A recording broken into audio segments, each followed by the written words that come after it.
Dear candidates, एक बार फिर से मंथन परिवार के एग्जाम एक्सप्रेस यूट्यूब चैनल और हमारे ऐप पर आपका बहुत बहुत स्वागत है। टेलीग्राम चैनल भी हमारा विशेष मंथन करके अगर आप डालेंगे तो वहाँ पर मिल जाएगा। जैसा कि आपको पता है कि हम मध्यकालीन भारत के इतिहास के संदर्भ में चल रहे हैं और 50 प्रश्नों की प्रतिदिन आपको श्रृंखला होती है और डिस्कशन होता है, और 90 दिन का ये अनवरत प्रोग्राम है जिसे हम कंटिन्यू रखे हुए हैं। चलिए आज हम बात करेंगे, तो आज का जो हमारा टॉपिक है वो है दक्षिण भारत एवं उत्तर भारत दोनों में जो धार्मिक आंदोलन होते हैं उनसे रिलेटेड है। यानी उत्तर भारत में बहुत सारे साधु संत हैं, सूफी हैं, और दक्षिण भारत में जैसे अलवार और नैनार जो हैं इस प्रकार के वैष्णव मत और शैव मत के मतावलंबी हैं। तो उनसे रिलेटेड जो आज हमारा 50 क्वेश्चंस की जो श्रृंखला है वो आपके समक्ष पेश है। और भक्ति आंदोलन के बारे में कहा है क्या कि भक्ति उपजी दक्षिण में, लाए रामानंद, कबीर ने प्रकट की 3 लोक 9 खंड। ठीक, तो आप समझ सकते हैं। चलिए आज का हमारा क्वेश्चन नंबर 1 है, तो क्वेश्चन नंबर 1 की ओर हम मूवमेंट करते हैं। तो क्वेश्चन नंबर 1 पहला ही आज है, अलवार और नैनार संतों के संदर्भ में दिया हुआ है। यानी कि पूछा गया है आपसे, अलवार और नैनार जो हैं उनके संदर्भ में आप इन कथनों पर विचार कीजिए और इनमें से कौन से सत्य हैं उनका आपको क्या करना है, चयन करना है। ठीक, यानी कि कौन से कथन सही नहीं है, कौन सा कथन इनमें से सही नहीं है, किसके संदर्भ में, अलवार और नैनार दक्षिण भारत के हैं। बोल रहा है कि ये संत सभी जाति से नहीं बल्कि कुछ समृद्ध एवं प्रशिक्षित जाति से ही संबंधित थे। यहां पे एक वर्ड आ गया है, कौन सा, ही, यानी कि ये ज्यादा प्रेस कर रहा है। दूसरा, ये संत बौद्ध और जैन धर्म के बड़े प्रशंसक थे। यानी कि प्रशंसक ये कैसे हो सकते हैं, क्योंकि आप देखते हैं ये दोनों ही जो संत थे अलवार और नैनार, ये कहीं ना कहीं शैव मत और वैष्णव मत को मानने वाले थे। तो ये स्टेटमेंट भी आपका कैसा हो जाता है, गलत हो जाता है। और ही के कारण ये स्टेटमेंट आपका पहला वाला भी गलत है, दूसरा वाला भी गलत है, और जो ये तीसरा वाला कथन है ये सही है। और पूछा आपसे कौन से सही नहीं है, तो आंसर होगा मेरा कौन सा, आंसर होगा आपका 1 और 3 सत्य नहीं है, क्योंकि ये विभिन्न जातियों से भी संबंधित थे। आइए व्याख्या की ओर बढ़ते हैं। तो ऑप्शन ए का स्पष्टीकरण दे रखा है, ये सभी संति से सभी जाति के जिनमें आप देखेंगे तो जिनमें पुलैया और पनार जैसी जातियां थी जो कैसी समझी जाती थी, अस्पृश्य। ठीक, आने वाली जातियों के लोग भी शामिल थे। बौद्ध और जैनों के कटु आलोचक थे तथा शिव और भगवान विष्णु को सच्चे प्रेम को मुक्ति का मार्ग बताते थे। घुमक्कड़ प्रकृति के थे ये, जिस किसी स्थान या गांव पर जाते थे वहां उनका जो भी स्थानीय देवी देवता थे तो उनकी प्रशंसा में और उनकी प्रशंसा में सुंदर कविताओं की रचना करते थे और उन्हें संगीतबद्ध कर देते थे। ठीक है, तो ये इसका स्पष्टीकरण है। ठीक, आगे आइए। तेवरम एवं तिरुवाचकम निम्नलिखित में से किसके गीतों का संकलन है? तो ध्यान देना, ये संकलन अलवार का है, नैनार का है, नाथ पंथियों का है या संत ज्ञानेश्वर का है। यानी कि इसमें देखें तेवरम और तिरुवाचकम, तो ये नैनार संतों का है, ध्यान रखना। नैनार संतों के गीतों को 2 संकलन है, तेवरम और तिरुकाचम। प्रसिद्ध संत हुए, इसमें कुछ संत हैं नैनार, उनके आपको नाम याद रखने हैं, नोट डाउन कर सकते हैं, स्क्रीनशॉट ले सकते हैं। अप्पार, सबंदर, सुंदरार और मणिक व सागर, तो ये नैनार संत हैं। ठीक, आइए आगे बढ़ते हैं। क्वेश्चन नंबर दिया है 3, चिश्ती सिलसिले के संदर्भ में निम्नलिखित कथनों पर विचार कीजिए। यह और बोला है यह भारत का सबसे प्राचीन, क्या कह रहा है, यह भारत का सबसे प्राचीन संगठित एवं प्रभावशाली सिलसिला था। भारत में चिश्ती परंपरा के प्रमुख संत ख्वाजा मोइनुद्दीन चिश्ती थे। चिश्ती सिलसिले की स्थापना इराक में हुई थी। और पूछ रहा कौन से कथन आपके सही हैं, तो ये इराक में नहीं बल्कि कहाँ हुआ था, ईरान में। ठीक है, तो इसलिए तीसरा वाला स्टेटमेंट गलत होता, तो आंसर होगा ए और बी 2 सही हैं। आइए देखते हैं कहां पर हुई थी, ईरान के उत्तर पूर्वी प्रांत खुरासान में हुई थी। वही खुरासान जहां मोहम्मद बिन तुगलक एक अभियान लेके जाता था और असफल हुआ था। ठीक है, आइए क्वेश्चन नंबर 4 है, गुरु नानक द्वारा स्थापित धर्मशाला। धर्मशाला पहले भी थे, धर्मशाला आज भी हैं, ठीक है, लेकिन उसके स्वरूप के संदर्भ में पूछा है कि वो क्या था। ठीक, तो ध्यान देना, पूछा है यात्रियों के लिए आराम करने की जगह, अरे नहीं, ये भी गलत हो गया। सभी जाति एवं धर्म के स्त्री पुरुषों के लिए भोजन की जगह, क्या ये धर्मशाला है? नहीं है। क्यों? भोजन की जगह को हम क्या कहते हैं? वो कहलाती है लंगर। भोजन की जगह लंगर है। पशु तथा पक्षियों के लिए पानी पीने की जगह धर्मशाला नहीं है। वो क्या होती थी? वो प्याऊ होते थे। रह गया कौन सा? उपासना एवं धार्मिक कार्यों के लिए जो जगह थी उसे धर्मशाला कहा गया था। ठीक है, आगे बढ़ते हैं। क्वेश्चन नंबर 5 है, सूफी संतों के संदर्भ में जो शब्दावली है सूफियों की। देखिए ध्यान देना, सूफी सिलसिले से अभी दिल्ली सल्तनत में कुछ क्लिष्ट वर्ड आएंगे, क्योंकि ज़्यादातर वर्ड फारसी और तुर्की के हैं, तो वो थोड़ी सी क्लिष्टता है। अब इसमें देखें तो एक वर्ड दिया है, बोला है कि खानका, शमा, रक्ष और जिक्र। बोले इनका मामला क्या है, ये किस किस के शब्दावली से और इनके अर्थ क्या है। तो अर्थ के संदर्भ में देखते हैं, जब कोई बहुत अच्छा गाना गाता है तो बोलते हैं उसने तो समा बांध दिया। एक आपको क्लियर हो रहा है, यानी कि समा किससे हो जाएगा? गाने से। बी का क्या होगा? टू, और बी का टू केवल तो में रखा हुआ है। दूसरा देखें, खानकाह, खानकाह वो स्थान होते थे जो इनके निवास स्थान थे। रक्ष, जो सूफी नृत्य होता था उसे रक्ष कहते थे। वो जिक्र, जिक्र का नाम होता था सीधा ईश्वर के नाम का जाप करना या अल्लाह के नाम का जाप करना। तो नाम का जाप जो होता था वो जिक्र, यानी कि ऑलरेडी सभी मिले हुए। ये निवास स्थान है, ये गाना है, और ये नृत्य की एक शैली है, और ये एक तरीका है इबादत का जिसे कहते थे जिक्र। ठीक है, चलिए आइए, सूची मिली हुई है, आप चाहें तो इसका स्क्रीनशॉट ले सकते हैं या इसे अपनी तरफ से नोट कर सकते हैं। ये शब्दावलियां हैं। आइए, सूफी सिलसिले के संदर्भ में निम्नलिखित कथनों पर विचार कीजिए। आईने अकबरी में अबुल फजल ने 14 सूफी सिलसिलों का उल्लेख किया है। आईने अकबरी में उल्लिखित सिलसिलों में चिश्ती, कादरी, नक्शबंदी, ध्यान देना कौन कौन से हैं? कादरी, नक्शबंदी और सुरहवर्दी और चिश्ती अत्यंत मकबूल यानी कि प्रसिद्ध हुए। और कौन से कथन हमसे पूछे गए हैं सही हैं? और कितने कुल सिलसिले हैं? 14 हैं। और पुस्तक कौन सी है? आईन अकबरी, और इसका लेखक कौन है? अबुल फजल। ठीक, तो ये स्टेटमेंट भी करेक्ट है और ये स्टेटमेंट भी करेक्ट है, यानी दोनों ही स्टेटमेंट यहां पर करेक्ट हैं। चलिए आगे आते हैं। आईने अकबरी में उल्लिखित सिलसिलों में चिश्ती, कादरी, नक्शबंदी एवं सुरहावर्दी सिलसिलों को अधिक प्रसिद्धता और लोकप्रियता मिली थी। ठीक है, और 14 का उल्लेख किया है अबुल फजल ने।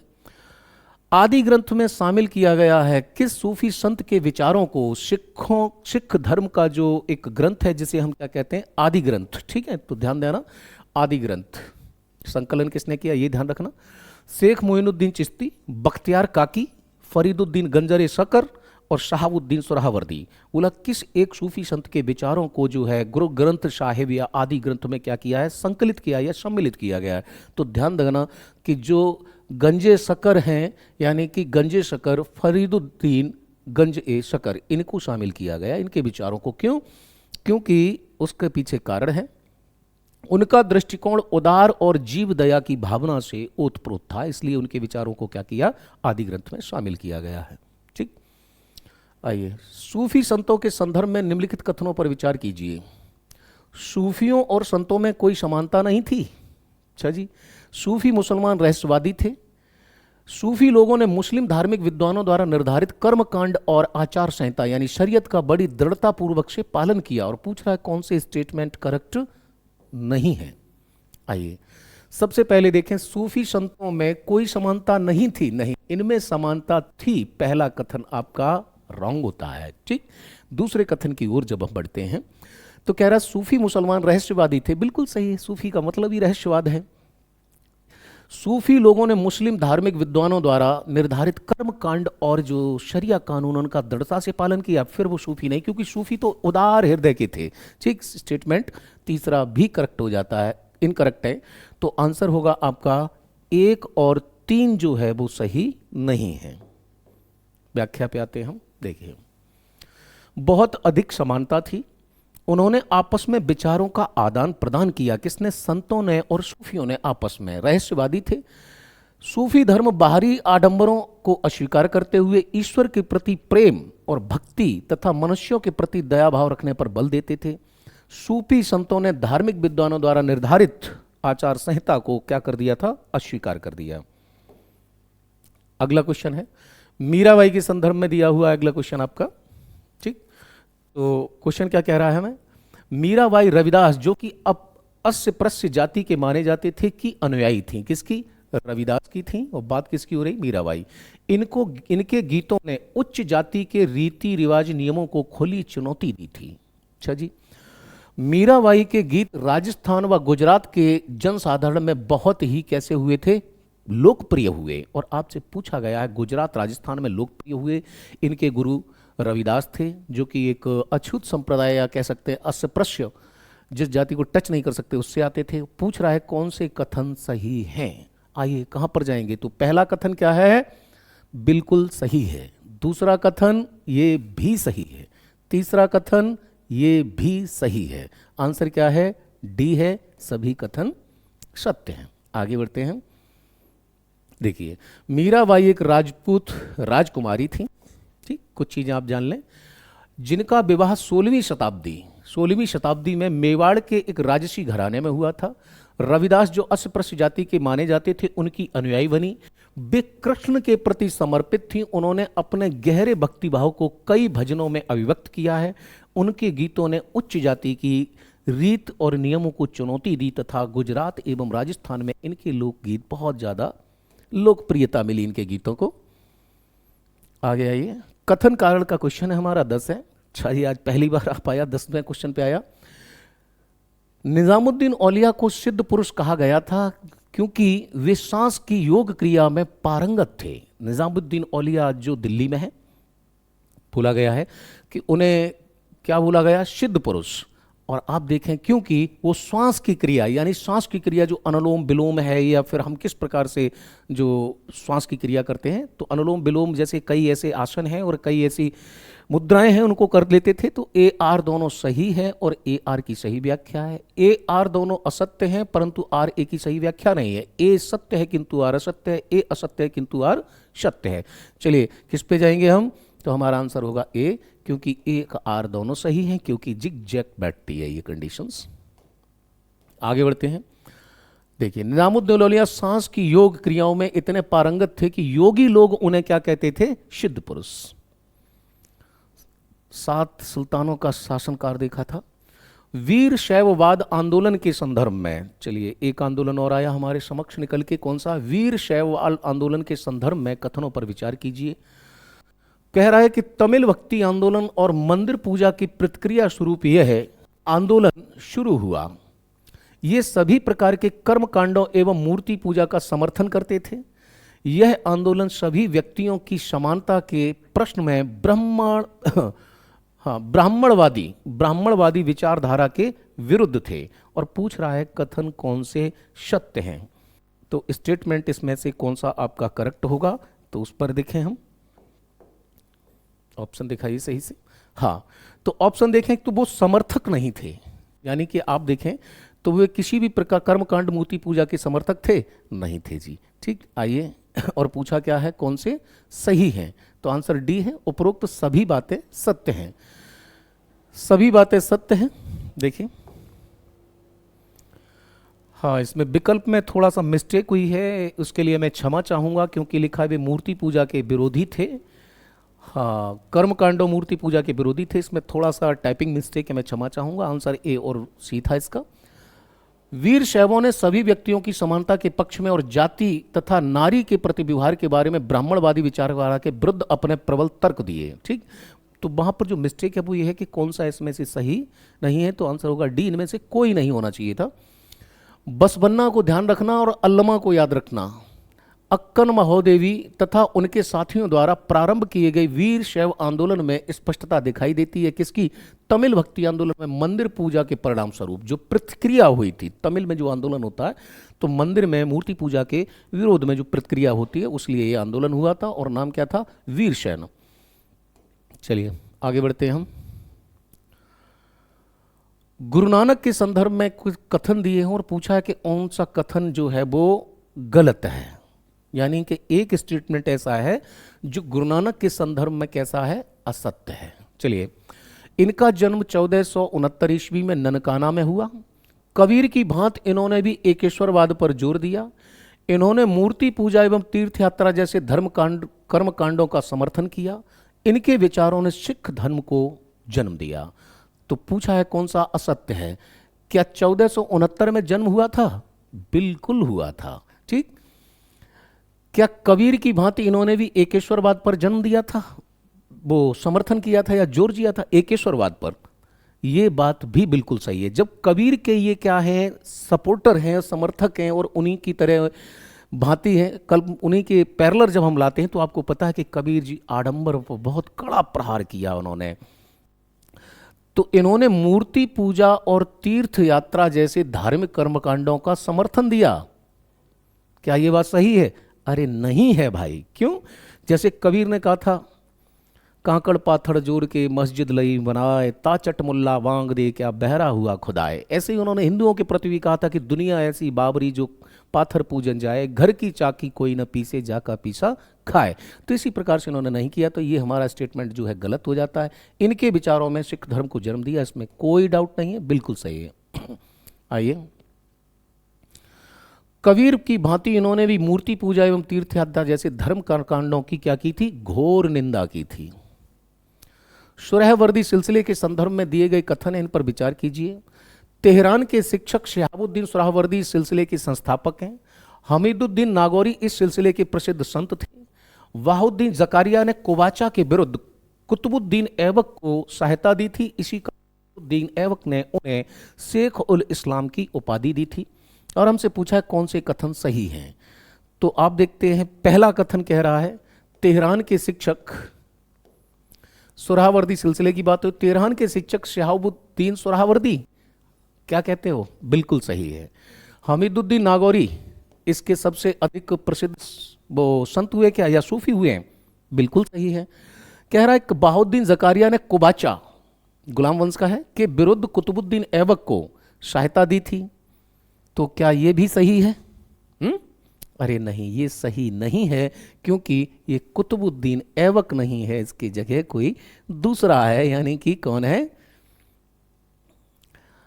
बगदाद के शिक्षक शिहाबुद्दीन सुरहवर्दी सिलसिले के क्या थे? उत्तर बी होगा। ठीक है। केवल कौन सा सही है? केवल दूसरा सही है। ठीक। यानी कि हमीदुद्दीन नागौरी इस सिलसिले के प्रसिद्ध है, क्योंकि तेहरान के नहीं थे, वो कहाँ के थे? बगदाद के थे। और यहाँ इल्तुतमिश है, ना कि कुतुबुद्दीन ऐबक। देखिए, भारत में सुरहवर्दी सिलसिले के सुदृढ़ एवं लोकप्रिय बनाने का मुख्य श्रेय बहाउद्दीन जकारिया तरह जलालुद्दीन तरवीजी को जाता है। सुरहवर्दी सिलसिला मुख्यालय मुल्तान था, यानी कि इसका मुख्यालय भी था। सुरहवर्दी का मुख्यालय कहाँ पर था? मुल्तान था। सिंध और पंजाब में भी फैला हुआ था। चिश्तियों के विपरीत इस पंथ में संत बहुत आराम की जिंदगी व्यतीत करते थे और वे राजनीतिक संपर्क द्वारा अपने कार्यों को अधिक उचित ढंग से करना चाहते थे। ठीक। आगे देखते हैं, आगे क्या है। उन्होंने राजकीय पद जैसे शेख उल इस्लाम, सदर विलायत आदि भी स्वीकार कर लिए थे सूफियों ने। यानी कि ये सबसे ज्यादा स्टैंडर्ड थे और लग्जरियस लाइफ जीते थे। ठीक। बहाउद्दीन जकारिया ने कुबाचा के विरुद्ध इल्तुतमिश, और वहां पर क्या लिखा था? कुतुबुद्दीन ऐबक, इल्तुतमिश को सहायता दी थी। इसी कारण इल्तुतमिश ने उन्हें शेख उल इस्लाम की उपाधि दी। इन्होंने मुल्तान में खानका या मठ की स्थापना की। हमीदुद्दीन नागौरी इस सिलसिले के सबसे प्रसिद्ध संत थे। चलिए आगे आते हैं। अगला क्वेश्चन है हमारा, ये जो मध्यकालीन कुछ संत हैं तो उनका संबंध कहाँ से था? तो आप देखते हैं, मीरा बाई राजस्थान, बिल्कुल सही है। सूरदास जी उत्तर प्रदेश, क्या ये सही है? मीरा जी कहाँ से हैं? राजस्थान, सही है। उत्तर प्रदेश से कौन है? सूरदास जी हैं, बिल्कुल सही है। चैतन्य महाप्रभु ये कहाँ से हैं? बंगाल से हैं, सही है। रामानंद मध्य प्रदेश से, नहीं भाई, रामानंद मध्य प्रदेश से नहीं है। ठीक है। यानी कि 4 वाला ऑप्शन आपका जब गलत होता है तो आपके पास में विकल्प केवल एक बचता है। आइए लिस्ट को देखते हैं कि रामानंद जो है कहाँ के हैं? तो रामानंद उत्तर प्रदेश प्रयागराज के हैं, जो मैंने स्टार्टिंग में ही कहा था कि भक्ति उपजी दक्षिण में लाए रामानंद, कबीर ने प्रकट की तीन लोक नौ खंड। ठीक, बाद बाकी सभी का मिलान सही है, रामानंद प्रयागराज गलत है। आगे, किसने किस सिलसिले की स्थापना की? सूफी संप्रदाय, और उसके संस्थापक कौन है? आइए, तो जैसा कि नाम से ही सुराहावर्दी है, और अभी अभी देखा था आपने स्याहुद्दीन सुराहावर्दी, तो ए का 4 हो जाएगा और ए का 4 दो में दे रखा है, दो विकल्प हो नहीं सकते।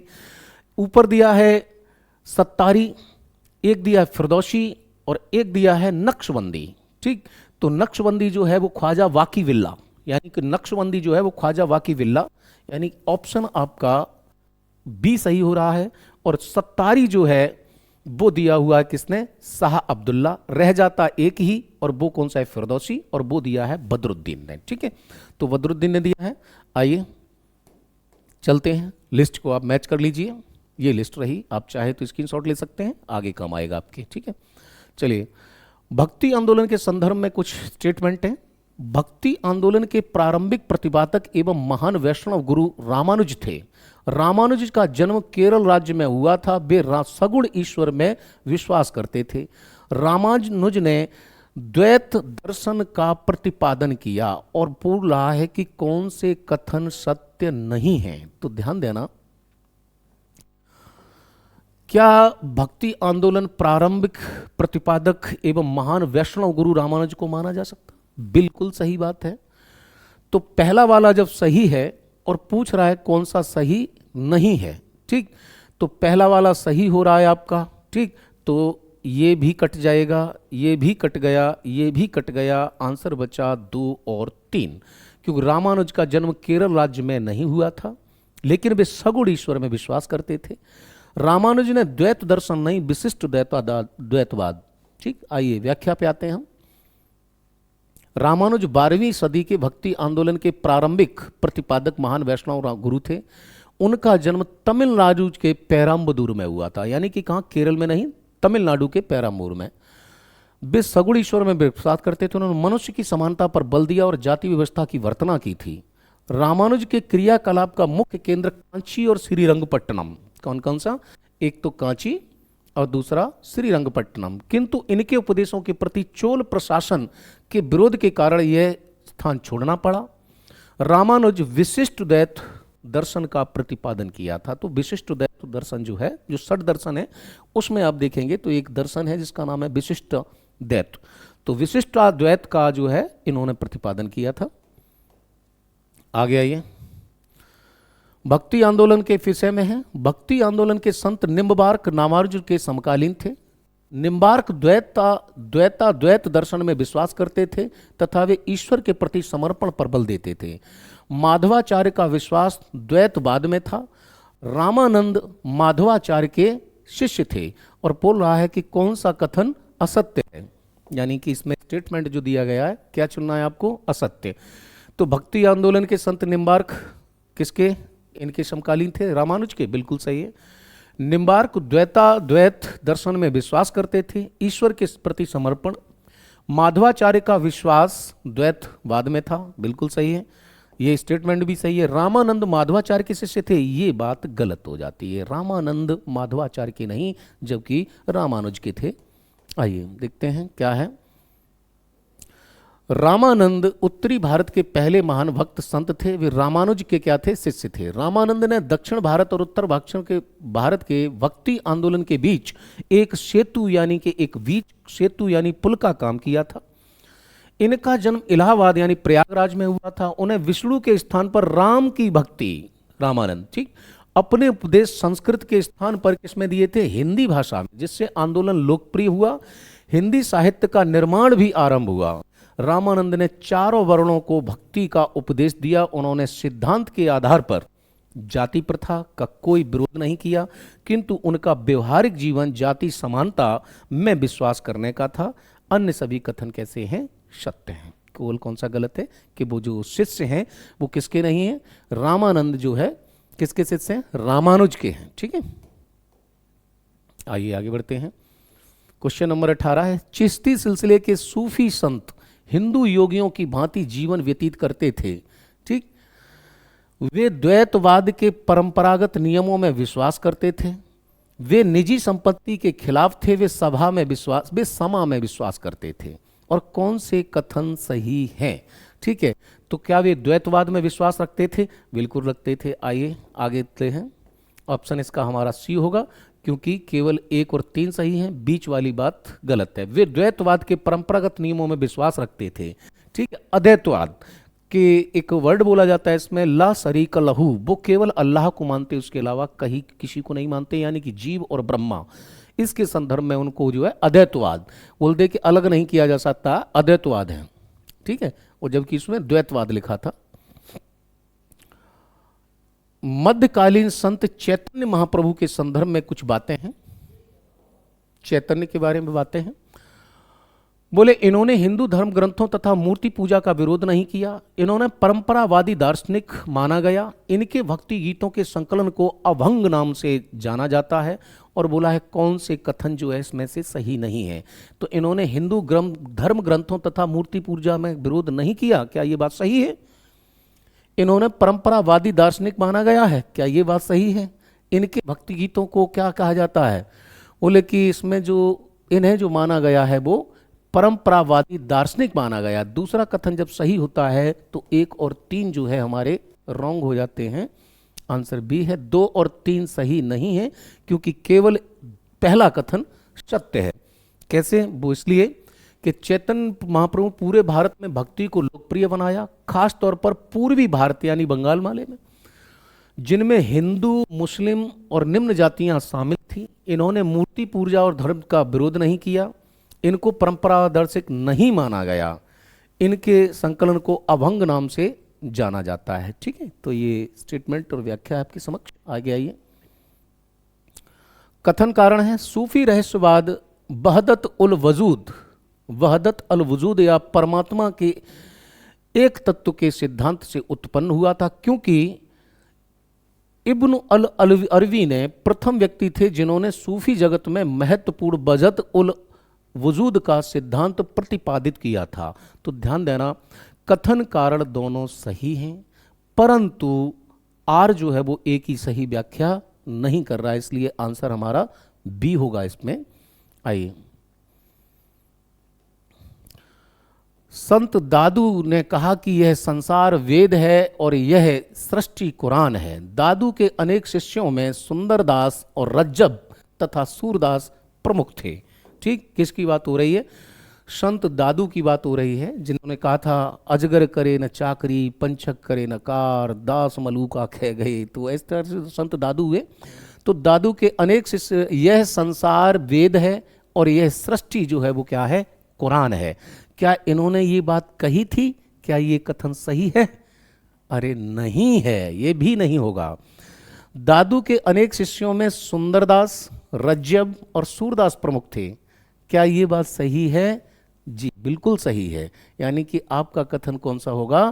केवल 2 सही है। आगे बढ़ते हैं हम। दादू की शिक्षा थी कि विनयशील बनो तथा अहम से मुक्ति रहो।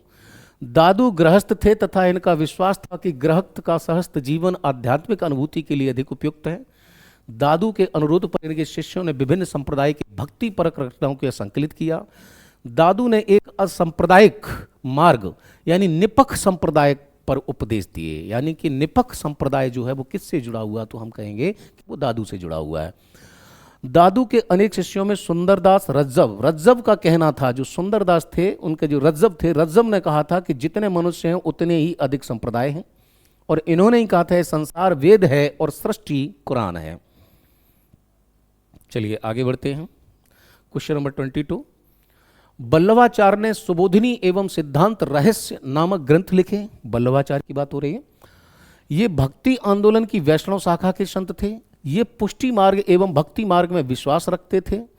अकबर ने इन्हें गोकुल तथा जैतापुर में जागीरें प्रदान की थी। ठीक है, भक्ति आंदोलन के प्रमुख संत कौन से हैं? बल्लभाचार्य के संदर्भ में बात हो रही है, और चुनना क्या है कि 4 में से गलत कौन सा है। ठीक, तो 4 में से गलत को अगर हम देखेंगे, सबसे पहले आए तो क्या बल्लभाचार्य सुबोधिनी सिद्धांत, कौन सा सिद्धांत? सुबोधिनी एवं सिद्धांत रहस्य नामक ग्रंथ लिखे? बिल्कुल लिखे। ये भक्ति आंदोलन की वैष्णव शाखा के संत थे या शैव के थे? नहीं, वैष्णव के थे। ये पुष्टि मार्ग तथा भक्ति मार्ग में विश्वास करते थे क्या या नहीं करते थे? अकबर ने इन्हें गोकुल एवं जैतापुर की जागीरें प्रदान की थी? नहीं भाई, अकबर ने इन्हें प्रदान नहीं की थी। ठीक है। आइए देखते हैं। बल्लभाचार्य वैष्णव संप्रदाय धर्म कृष्ण मार्गी शाखा के दूसरे महान संत थे। इनका जन्म 1479 में वाराणसी में उस समय हुआ जब इनके माता पिता लक्ष्मण भट्ट तेलंगाना से अपने परिवार के साथ काशी की तीर्थ यात्रा पर आए थे। ब्राह्मण परिवार के थे। कुछ मान्यता के अनुसार छत्तीसगढ़ के चंपारण में इनका जन्म हुआ था। अलग अलग डाउटफुल है। जैसे काशी में अपनी शिक्षा पूर्ण करने के पश्चात बल्लभाचार्य अपने गृह नगर कहां पर, विजयनगर चले गए और कृष्णदेव राय के समय में इन्होंने वैष्णव संप्रदाय की स्थापना की थी। ठीक, बहुत अच्छा कंटेंट देते हैं हम आपको, ध्यान देना। पीसीएस मंथन या एग्जाम एक्सप्रेस ही एकमात्र प्लेटफॉर्म है जो हम आपको आयोग के बिल्कुल हूबहू पैटर्न पर दे रहे हैं और उतना ही हम डेप्थ में लेके जा रहे हैं। इससे बेटर कंटेंट आपको कहीं नहीं मिल सकता है, ये गारंटी है मेरी। ठीक, चलिए आइए आगे बढ़ते हैं हम। ये श्रीनाथ जी के नाम से भगवान कृष्ण की पूजा करते थे। कबीर और नानक की तरह इन्होंने भी विवाहित जीवन को आध्यात्मिक उन्नति के लिए बाधक नहीं माना।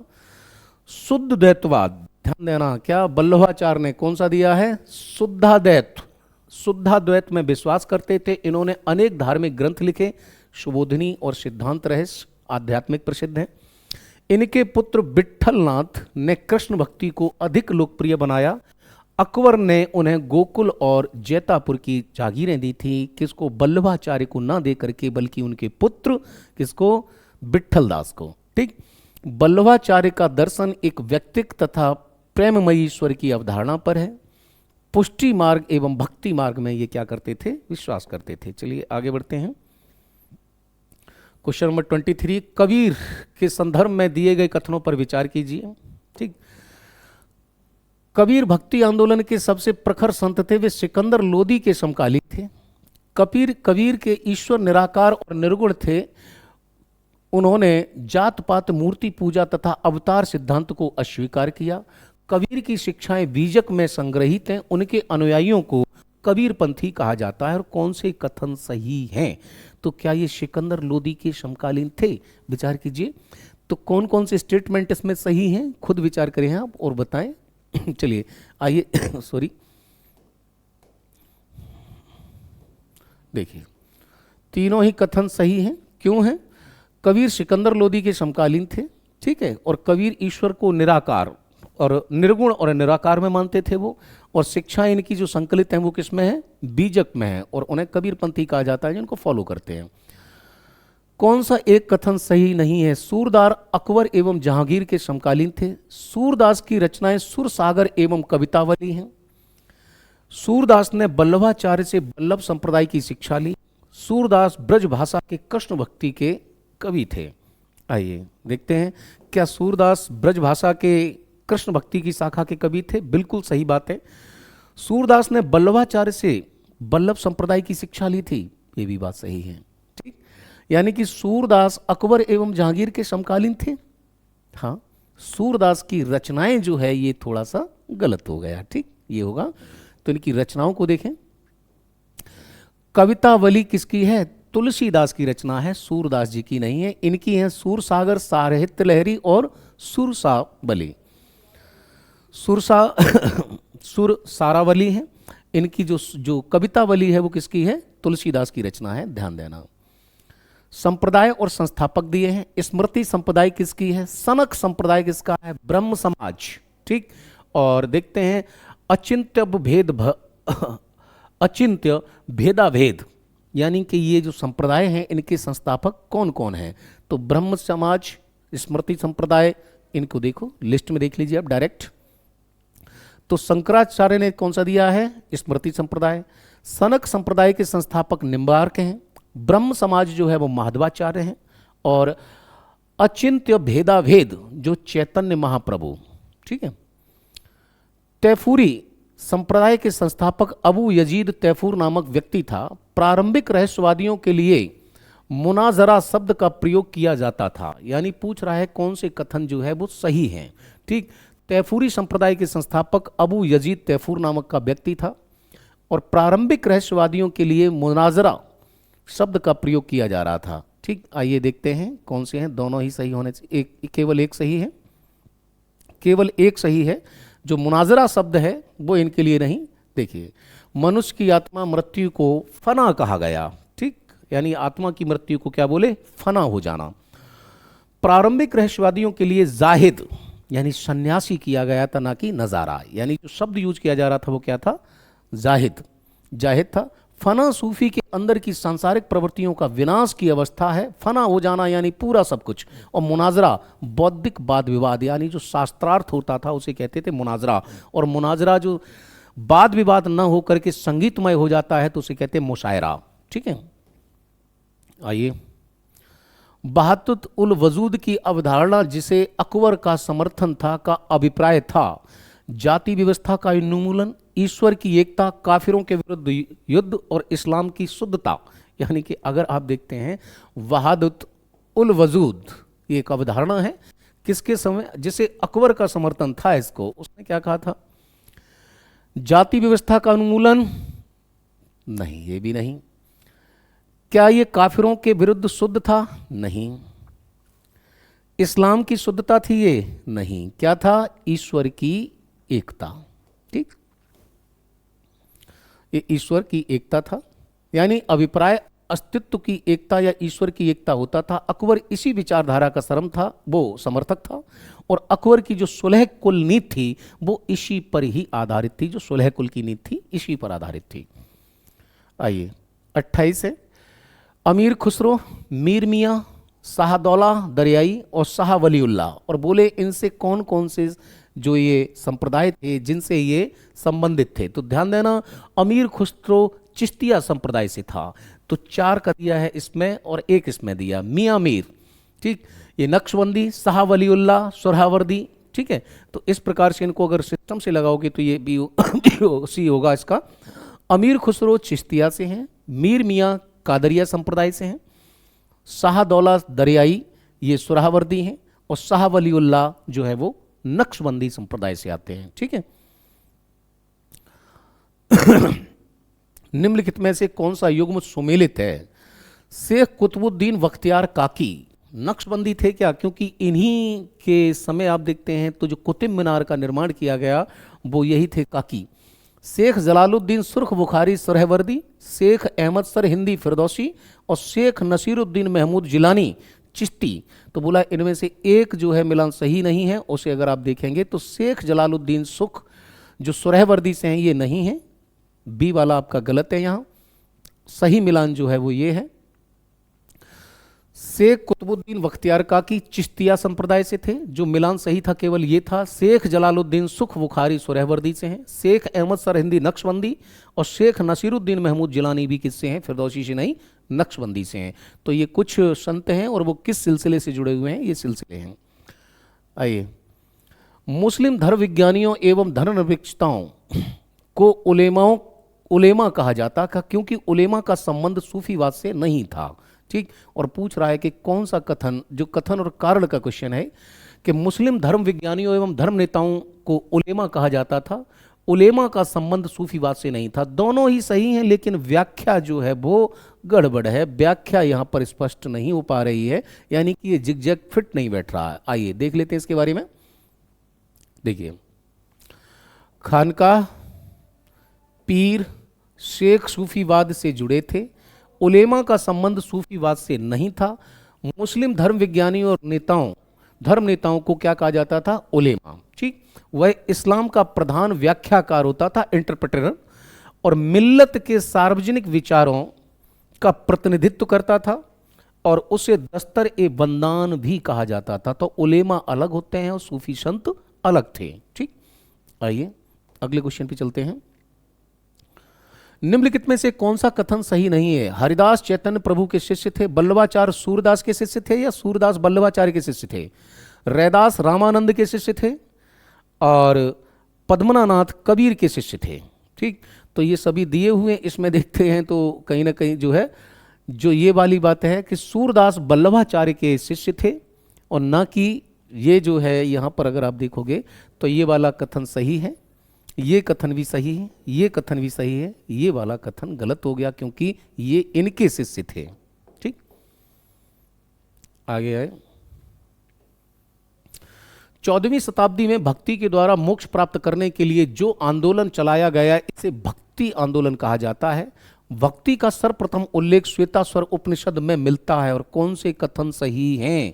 तो पहला वाला कथन बिल्कुल सही है। दूसरा वाला कि क्या इसका श्वेताश्वर उपनिषद में पहला उल्लेख मिलता है, ये भी सही है। आंसर होगा आपका सी के उपरोक्त ए और बी दोनों सही हैं। ठीक है, देखिए कर्म का उल्लेख गीता में मिलता है, ज्ञान का प्रतिपादन उपनिषदों में। ध्यान देना इस चीज को कि जो कर्म है, कर्म, ज्ञान और भक्ति, ये तीन चीजों पर बात हो रही है।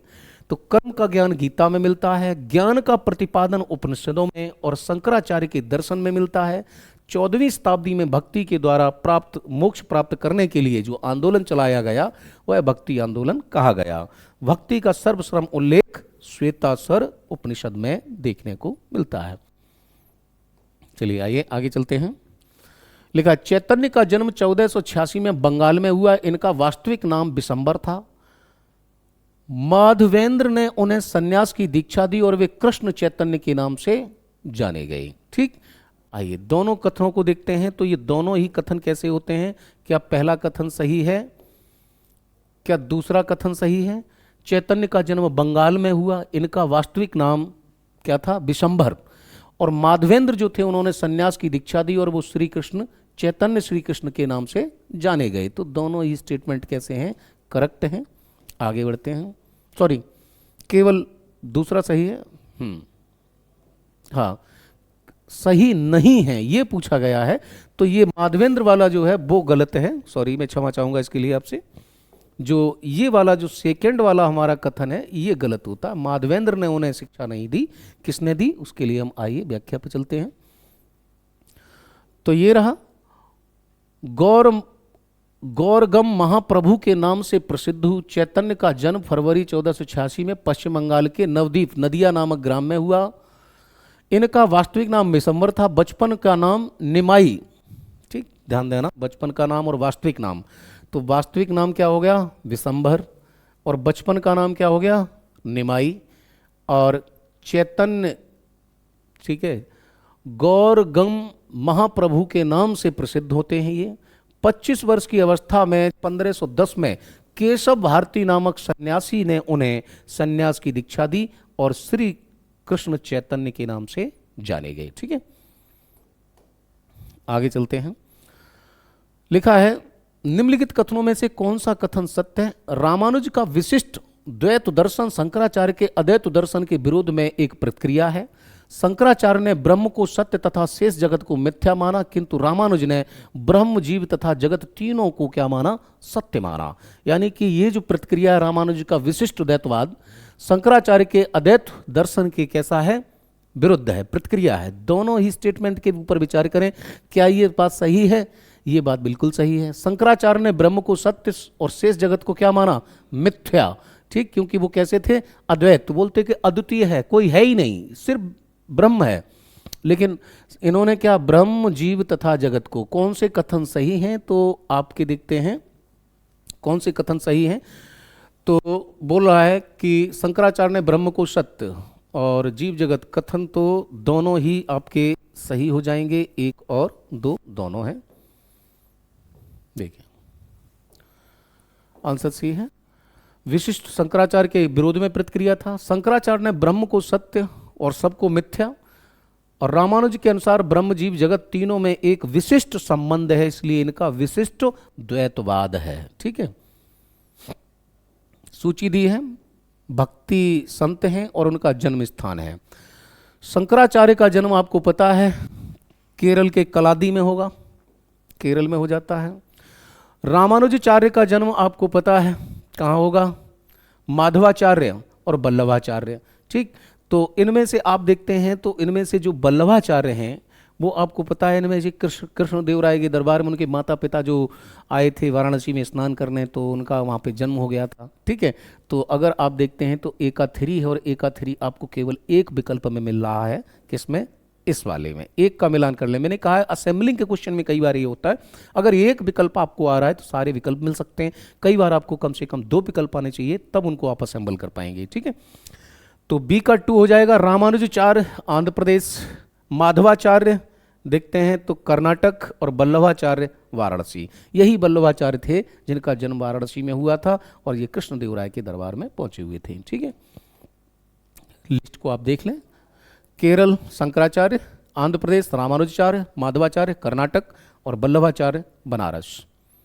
ठीक, रामानंद के संदर्भ में है, उन्होंने सभी जातियों के लिए भक्ति का द्वार खोल दिया तथा भक्ति आंदोलन को एक नया आध्यात्मिक मार्ग दिखाया।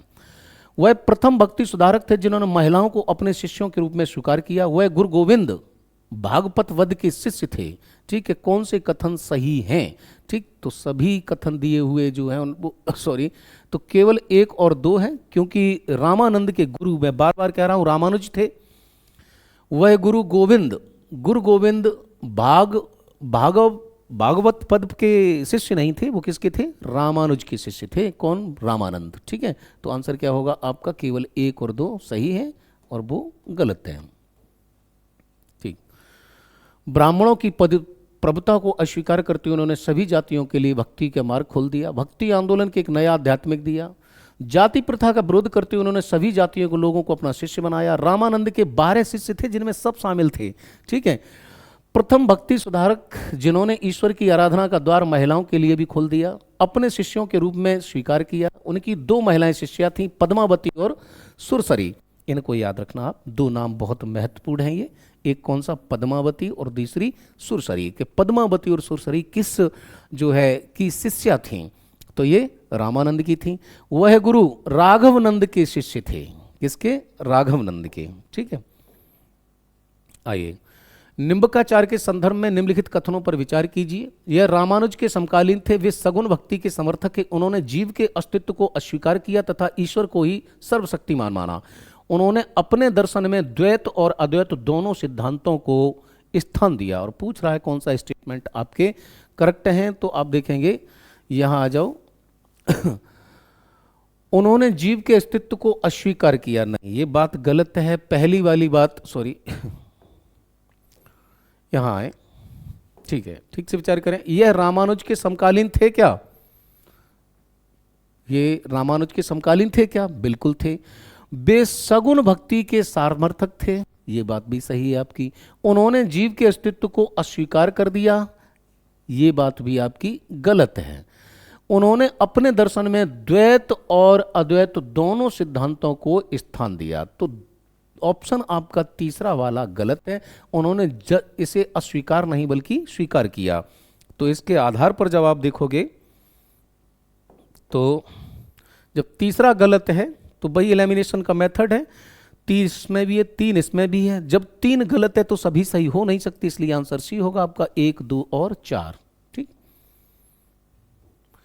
38, कबीर हिंदू मुस्लिम एकता का पैगंबर थे। और क्या कहना है कि कबीर के संदर्भ में, कबीरदास के संदर्भ में कौन सा कथन सत्य नहीं है? ठीक, हिंदू मुस्लिम एकता के पैगंबर। कबीर ने विशुद्ध द्वैतवादी विचारधारा को अपनाया। सूफी साहित्य मिराल उल असर में उन्हें फिरदौसिया सूफी कहा गया। वह सच्चे ज्ञान तथा भुक्ति की खोज में विश्व का परित्याग करने के पक्षधर नहीं थे। अब कौन सी बात करोगे कि विश्व का परित्याग करने के पक्षधर थे या नहीं थे? चलिए आइए देखते हैं। आंसर आपका बी होगा। कबीर ने विशुद्ध द्वैतवादी विचारधारा को नहीं अपनाया था। ठीक, देखें, कबीर की विचारधारा विशुद्ध अद्वैतवादी थी। उन्होंने अपनी रचना साखी सवद तथा रमैनी द्वारा हिंदू मुसलमान दोनों को धार्मिक उपदेश दिए थे। ठीक, आइए क्वेश्चन नंबर 39 है, भक्ति संत का जन्म अपने राज्य से बाहर हुआ। तो वही आपको पता है कि वल्लभाचार्य थे। इनका जन्म कहाँ हुआ? वाराणसी में। लेकिन ये थे कहाँ के? केरल के। सी हो गया यहाँ पे। बल्लवाचार्य का जन्म 1487 में वाराणसी में हुआ। उस समय जब उनके पिता काशी की यात्रा पर आए थे। काशी में अपनी शिक्षा पूर्ण करने के बाद अपने गृह जनपद कहाँ, विजयनगर चले गए थे। क्वेश्चन नंबर 40 है, रामानुजाचार्य को श्रृंगेरी में शिक्षण कार्य बीच में ही छोड़कर आना पड़ा क्योंकि वहां पर चोल राजा शैव मतावलंबी थे। ए आर दोनों सही हैं, छोड़ के आना पड़ा था। क्यों? क्योंकि वो शैव थे। ठीक, तो शैव मतावलंबी थे इसलिए उन्होंने छोड़ना पड़ा। क्योंकि अगर लगा देंगे तो बात यहां पर फिट बैठती है। तो ए आर दोनों सही हैं और ए आर की सही व्याख्या करता है। क्योंकि चोल शासक शैव मतावलंबी थे, श्रृंगेरी छोड़ना पड़ा। तुलसीदास का जन्म 1532 ईस्वी में बांदा के रजापुर गांव में हुआ था। अबुल फजल ने आईने अकबरी में तुलसीदास का उल्लेख किया है। तो अबुल फजल ने कई शाफी संतों का भी उल्लेख किया है। आईने अकबरी में जो 14 सिलसिले हैं उनका भी उल्लेख है। तो ये भी है, पूछ रहा है कौन से कथन सही हैं। तो 1 और 2 दोनों ही कथन सही हैं। ठीक है, ग्रियर्सन एवं स्मिथ ने रामचरितमानस को हिंदू धर्म की बाइबल कहा है। ठीक, ये कहाँ से आ गया भाई? आइए, तुलसीदास अकबर के समकालीन थे। अबुल फजल ने आईने अकबरी में उल्लेख किया, लेकिन मुगल दरबार में संबंध नहीं थे। जॉर्ज ग्रियर्सन एवं स्मिथ ने, ये याद रखना है आपको वर्ड, किसने रामचरितमानस को हिंदू धर्म की बाइबल कहा, या हिंदू धर्म की बाइबल किसे कहा जाता है? तो रामचरितमानस को है। ठीक है, शेख सलीम चिश्ती के संदर्भ में कुछ विचार हैं। शेख सलीम चिश्ती बहाउद्दीन जकारिया के वंशज थे। शेख सलीम चिश्ती ने शेख उल हिंद की उपाधि धारण की थी। तो पहला कथन सही है, केवल कौन सा है? सही कथन का चुनाव करें तो केवल बी है। दूसरा है उनके वो वंशज नहीं थे। शेख सलीम चिश्ती बाबा फरीद के वंशज थे। ठीक है, शेख सलीम चिश्ती एक लंबी अवधि तक अरब में रहे। उन्होंने कुल 24 बार मक्का की यात्रा संपन्न की। शेख सलीम चिश्ती ने शेख उल हिंद की उपाधि धारण की और अकबर के 2 पुत्रों सलीम एवं मुराद का जन्म इन्हीं सूफी की खानकाह में हुआ था।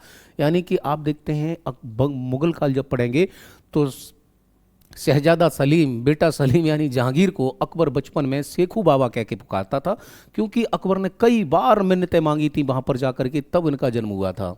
ठीक, आगे आए। शेख नसीरुद्दीन महमूद के संदर्भ में कुछ विचार हैं। शेख नसीरुद्दीन महमूद का जन्म बुंदेलखंड क्षेत्र में हुआ था। बख्तियार काकी ने इनको चिराग ए दहलवी की उपाधि प्रदान की थी। ठीक, बख्तियार काकी ने नहीं की थी। आगे आते हैं तो देखते हैं आंसर क्या है। इनमें से कोई भी कथन सही नहीं है। शेख नसीरुद्दीन महमूद का जन्म अवध में हुआ था, ना कि बुंदेलखंड में, और निजामुद्दीन औलिया ने इनको चिराग ए दहली की उपाधि दी थी। इस्लामी न्याय शास्त्र फिक़ह में दक्षता के कारण इन्हें अबू हनीफा द्वितीय की उपाधि मिली थी। इन्होंने पीर को साष्टांग प्रणाम करने का विरोध किया था, यानी पीर के सामने भी नहीं झुकना है, प्रणाम नहीं करना है। और किसकी बात हो रही है? शेख नसीरुद्दीन महमूद की बात हो रही है जी। ठीक, आइए। दक्षिण में चिश्तिया सिलसिले की प्रसिद्ध का कारण शेख हुसैनी गेसु दराज थे। बिल्कुल सही है। गेसु दराज ने दक्षिण भारत में चिश्ती सिलसिले का प्रचार नागौर को केंद्र बनाकर किया था। तो नागौर क्या केंद्र था? नागौर तो राजस्थान में है, ऐसे कैसे हो जाएगा भाई? ठीक, यानी कि आप सभी जानते हैं गेसु दराज बिल्कुल सही है, लेकिन यहाँ दक्षिण भारत में केंद्र जो है वो नागौर नहीं हो सकता है, क्योंकि नागौर उत्तर भारत में और कहाँ पर है? राजस्थान में है। तो दूसरा वाला स्टेटमेंट आपका कैसा होता है? रॉन्ग होता है। इसलिए सही केवल क्या है? 1 है। आगे आइए। ठीक, आइए। दक्षिण भारत में चिश्तिया सिलसिले की प्रसिद्धि के कारण शेख हुसैनी गेसु दराज थे। नेसु दराज चिराग दहलवी के शिष्य थे। गेसु दराज को बंदा नवाज कहा गया है। गेसु दराज ने दक्षिण भारत में चिश्ती सिलसिले का प्रचार गुलबर्गा यानी कर्नाटक का गुलबर्गा को केंद्र बना के किया था। ठीक है, तो बंदा नवाज, गेसु दराज। आइए, प्रमुख संप्रदाय हैं और उनके मत हैं। तो कौन सा संप्रदाय किस मत को मानता है? कौन द्वैत मत का है, कौन विशिष्ट द्वैताद्वैत है? ठीक है, अब आप देखते हैं तो पुष्टि मार्ग जिन्होंने अपनाया, मध्य गौंडी अपनाया, तो पुष्टि मार्ग वाले कहते हैं कि विशिष्ट द्वैतवाद। ठीक, आइए लिस्ट देख लेना डायरेक्ट। तो वैष्णव संप्रदाय मानता है विशिष्ट द्वैतवाद। सनक संप्रदाय कहते हैं द्वैत मत, और पुष्टि मार्ग करता है शुद्ध द्वैत, और मध्य गौंडी है जो अंचित्य भेदाभेद। ठीक, चाहे तो स्क्रीनशॉट ले सकते हैं, बहुत काम की चीज है ये। मुनिश अल अरवाह किसकी आत्मकथा है? मोइनुद्दीन चिश्ती, हमूमुद्दीन नागौरी और बख्तियार मुदाविर अहमद सरहिंदी। तो आप देखते हैं तो ये जो है मोइनुद्दीन चिश्ती, ख्वाजा मोइनुद्दीन चिश्ती की जो है ये ख्वाजा साहब मोइनुद्दीन चिश्ती की आत्मकथा है, जिसका संकलन फ़कीरा जहां आरा बेगम ने किया। ठीक, तो ध्यान देना, मुनिस अल अरवाह किसकी है? मोइनुद्दीन चिश्ती की है। फ़कीरा कौन? जहां आरा बेगम, जहां आरा रोशन आरा गौहर आरा भी वही जो शाहजहां की पुत्रियां और औरंगजेब की बहनें हैं। ठीक, आगे आते हैं। दारा शिकोह का कादरी सिलसिले के मुल्ला साहब बदख्शी का शिष्य था। कादरी सिलसिला एक प्रतिक्रियावादी सिलसिला था जो कुरान को अक्षरशः लागू करना चाहता था। नहीं, ऐसा नहीं हो सकता, क्योंकि दारा शिकोह जो मुगल काल में है वो सबसे ज़्यादा सहिष्णु था। उसने उपनिषदों का क्या किया? फारसी में अनुवाद करवाया। रामायण का, गीता का उसने फारसी में अनुवाद करवाया। तो वो तो ये था। तो यानी कि आप देखते हैं तो दो जो है हमारा गलत होता है, तो ना तो एक और ना ही दो, दोनों में से कोई भी कथन जो है, दोनों ही कथन सत्य हैं। और हाँ, दोनों कथन सत्य हैं, इसलिए आंसर डी होगा। दारा शिकोह कादरी सिलसिले के मुल्ला साहब बदख्शी का शिष्य था। कादरी उपनाम से दारा शिकोह साहित्यिक रचनाएं करता था। दारा ने काशी के ब्राह्मणों के सहयोग से भगवत गीता एवं योग वशिष्ठ का फारसी में अनुवाद कराया। कादरी सिलसिला एक प्रतिक्रियावादी सिलसिला था जो कुरान को अक्षरशः लागू करना चाहता था। दोनों ही बातें सत्य हैं। वो 48 में है कुतुबन, मंजन, जायसी, उस्मान, चित्रावली, अखरावट, मधुमालती और मृगावती। तो आइए देख लेते हैं मलिक मोहम्मद जायसी। तो कुतुबन की है मृगावती, मंजन की है मधुमालती और जायसी है अखरावट की, उस्मान की है चित्रावली। स्क्रीनशॉट लें और बाद में से नोट कर लें, काम आएगी। शेख अहमद फारूक सरहिंदी के संदर्भ में कुछ विचार हैं, उन्हें सत्य कथन है। अहमद सरहिंदी को इस्लाम का नवजीवन दाता एवं धर्म सुधारक भी कहा जाता है। क्या कहते हो? ठीक।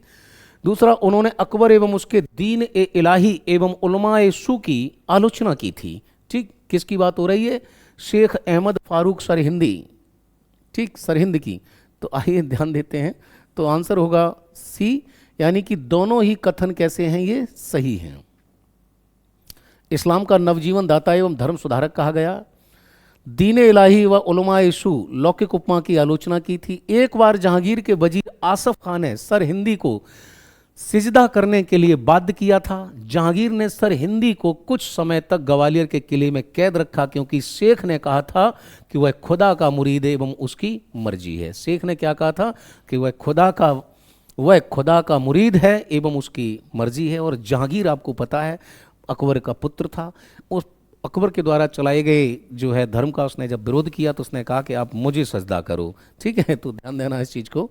तो कहाँ पर? ग्वालियर के किले में कैद कर दिया था। लास्ट क्वेश्चन आज हमारा, और क्या है? बसरा की रविया 8वीं सदी की पहली सूफी महिला थी, क्योंकि अपनी विद्वता एवं हाजिर जवाबी के लिए प्रसिद्ध थी। दोनों ही कथन कारण सही हैं, लेकिन व्याख्या सही नहीं है। देखिए,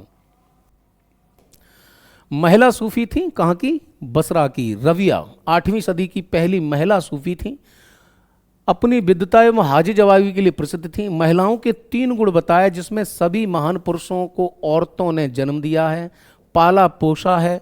भारत की सूफी महिलाओं में बीबी जुलेखा निजामुद्दीन औलिया की माँ, और बीबी जमाल मोइनुद्दीन चिश्ती की पुत्री, और बीबी करसूम बाबा फरीद की माँ एवं बीबी सारा प्रमुख हैं। बीबी सारा में चमत्कारिक शक्तियां थीं। एक बार दिल्ली में सूखा पड़ा तो इनके चमत्कार से वर्षा हुई। ठीक, तो ये हमारा लास्ट क्वेश्चन था आज का। अगले डिस्कशन पे हम आपसे फिर मिलते हैं, तब तक के लिए धन्यवाद और जय।